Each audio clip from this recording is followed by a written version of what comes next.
Cette exposition, elle est née d'une rencontre qui était à la base virtuelle et puis qui bien heureusement est devenue réelle avec le collectif Queer Code. Donc le collectif Queer Code est dans une démarche numérique européenne évolutive qui vise à désinvisibiliser l'histoire de femmes qui ont aimé des femmes durant la Seconde Guerre mondiale. Donc c'est un travail de recherche, de mise en relation, de structure de fonds d'archives, d'associations, et un travail de diffusion de ces histoires-là par le biais de leur site internet. Et Queer Code a également créé une exposition qui a pour nom Constellation brisée,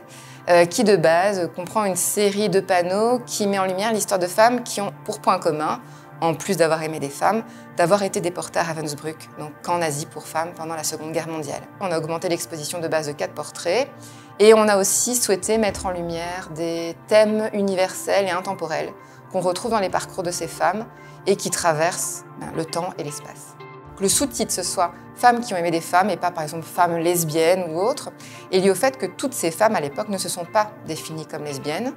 Alors après, le mot lesbienne, il est important de le dire, il est justement juste derrière moi, et donc dans l'exposition, on le retrouve comme d'autres termes associés à toutes les variations possibles de l'orientation sexuelle et de l'expression de genre. Il y a le drapeau ici près de moi, LGBTQIA+, parce que notre souhait, c'est de dire cette exposition qui parle du passé, elle est là parce qu'on est une association qui défend les droits humains au présent et qui lutte contre toutes les formes de discrimination, notamment visant cette communauté spécifique. Notre collectif Queer Code en fait, est né en 2015 à l'occasion des 70 ans de la libération des camps de concentration et on a décidé donc de faire un site internet pour regrouper un certain nombre d'informations concernant l'histoire des femmes et des lesbiennes en Europe et à travers le monde, persécutées ou en tout cas impactées par la Seconde Guerre mondiale.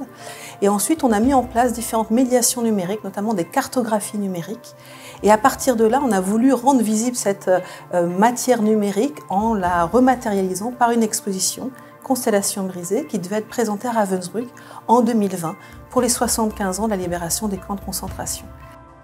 Notre histoire, l'histoire s'écrit tous les jours. Et là, par exemple, là, on est en train de finaliser une nouvelle constellation, celle de la résistante lesbienne française Christiane Moreau, qu'on va présenter à la fin du mois d'avril, qui n'est pas pour l'instant dans l'exposition actuelle à Liège. Avec les territoires de la mémoire, l'idée, c'est aussi de s'associer pour aller découvrir d'autres histoires belges et donc vraiment d'appeler à témoigner. Donc, présenter Constellation à Liège, à la Cité Miroir, c'est aussi raconter une histoire qui va se faire avec vous, avec nous, grâce à des coopérations et un partage d'histoires et de traces et de fragments d'archives. Par exemple, dans Constellation brisée à Liège, on découvre l'histoire de Marguerite Chabiron. Et Marguerite Chabiron, en fait, on a eu son histoire, on l'a découverte grâce en fait, à un lien avec l'historienne Christine Barr, qui nous a mis en lien avec le neveu de Marguerite Chabiron. Tout le monde contribue en fait à diffuser l'information et je pense que les personnes qui vont visiter cette très belle exposition vont peut-être aussi